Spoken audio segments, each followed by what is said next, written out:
ายแกนกลางศูนย์ปอดตอนป้ายแซนตรงวงก้นแหลลองพวกป่องยินยาวสั้นสองเกี้ยงใหม่ซึ่งไทยปอดห่องตั้งห้องดูเล็กก่อหลีแปดแฟนไรบาลีไล่โฮมกันซัดปังอุปูทัดด้วยลองแหลกลายในเมืองโฮมตุ่มเมืองมานอันเป็นตอนสี่ในการลงตื้นคำศาสตร์แหลกโคตื้นสภาวะในเมืองโฮมตุ่มเมืองมานมีก้นนอกเมืองก้นไทยแหลกคือสื่อข่าวมากเข้าโฮมนำร้ายทรายซุ่มแนงการแม่นำเมืองมันซับแรงเหนในหูเคาะลองตุ้มย้อนการลงตื้นโฮงไผ่ผ้าผายกันนำในขักตอนลองน้ำเย็นในปื้นตียุงอย่าง The impact of hydropower investment on the grid process in ethnic conflict zone ลองผายไผ่ผ้าแห้งนำใหญ่ลงเศร้าหาผายแหละ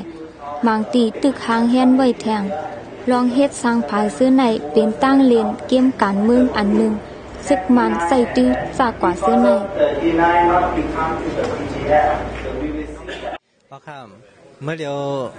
จอมหนังนอกเมืองเนาะหันถึงว่าเมืองเฮาใน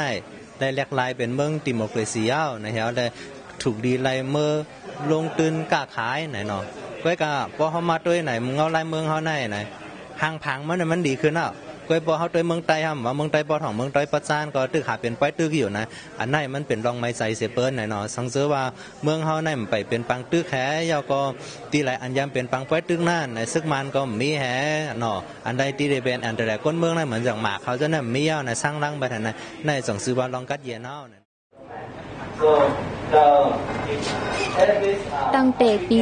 2011มีลองกึดยื้อกันตั้งซุ่มเศร้าคือเสื้อยิบกองกลางเสผู้ลงตื้นนอกเมืองเขาไหลเข้าในเมืองโฮมตุ่มเมืองมานสืบเหตุการก่อสร้างภายหลงขุดเหขุดคำพังโตแก๊สโตน้ำมันเหม็นยาน้ำลินหินผาโคตื้นสภาวะในปืนตีสอดโตเมืองเศร้าคือเสื้อในทรายสืบลัดแทงว่าปี2008ป้ายเสมักมันเปิงเงาปึ้งเมืองยาวก่อลงปองซึ่งซึกมันเต็กใส่ซุ่มกึดซึกแหลกลายตับไปแหลนลิ้นเสไลเป็นปังตึกขึ้นมาในปี2011ขึ้นมีลองกึดยื้อกันตั้งซุ่มเศร้าเคอเซอยิบกองกลางเพราะว่ามีลองกึดยื้อกันตั้งซุ่มเศร้าเคอเหย่าในก่อโครงการใหญ่ลงนำลายเข้ามือในปื้นตียุงยางอ่อนตั้งกำเหลวผู้ลงตื้นนอกเมืองเขาไหลเข้าขันไพ่เต้ตีเต้มันเมืองโฮมตุ่มเมืองมานแต่เหมือนปักเก่าเปิงเก่ากล้วยอำไลแหลกลายสังอันแรกลายนั่นเตไลว่าเป็นนอกเมืองกล้วยในอยู่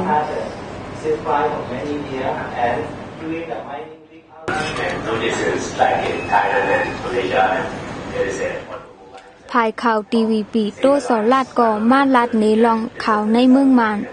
มันหลอดแล้วมาสีตาไปหันข่าวก่อไหลฮัดออกข่าวลองซึกมานอำลีการลงตื้นก่อนำมาติ๊กในก่อเป็นอันลีสนใจเต้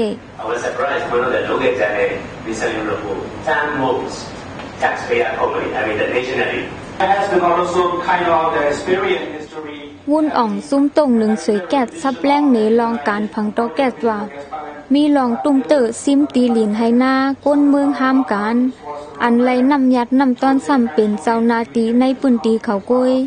ซ้อมเส้นสายตั้งวางโตแก๊สนั่นแห่งการเจ้าเขมีหนับหูเหงมันคนเมืองในปืนตีแต่ห้ามการห้ามงานซึกมันก็เอาซึกปักซ้อมเอาห่มลมแหละมีลองป้นเปลี่ยนสุนไรสุนเป็นก้นป้าแทงเลือเส้นนั่นนาลินเสื้อในเป็นสายซุ้มยิบกองกลางเขาอยู่เศร้าไว้แหละตั้งซึกมันใกล้ๆเป็นฝังตึกกันต่อถึงต่อเลี้ยวมุนทรีชันสะทงผายด้วยหลูหล้อมแม่น้ำโขงก็ไหลมาซับแรงหนีลองเฮ็ดสร้างผายเหนือแม่น้ำโขงลองตุ้มตื้อป่าเถินสภาวะเตึกไข่ลอกหน้าเฮือนเยกนมึงเสื้อนั่นพ้องเมื่อวานเมืองไปกัดเย็นแถวและลงปองซึ่งไปมีปักเปิงแต่ต่อว่าเตเฮกังบันลองตุ้มเตอปันก้นเมืองซึ่งหือปันสิ่งแวดล้อมซึ่งหือไหนมันก็เตให้มันดีในมันเป็นไรนั่นน่ะเนาะพอเฮามาด้วยน่ะมื้อเดียวในวันเมืองเฮาตึกเดตังวันเมืองขึ้นเฮาเนาะอันเปิ้นเดี๋ยวมาลงตื่นเปิ้นนำเดี๋ยวเอาโคกของฟิงตื่นเป็น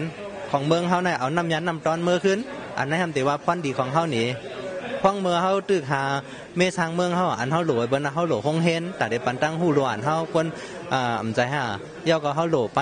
เฮาหลคงเห็นแต่เดี๋ยวไปอยู่ดีเฮาน่ะอันโดดเลยเปิ้นนั้นมันเป็นร้องนายยาวเนาะ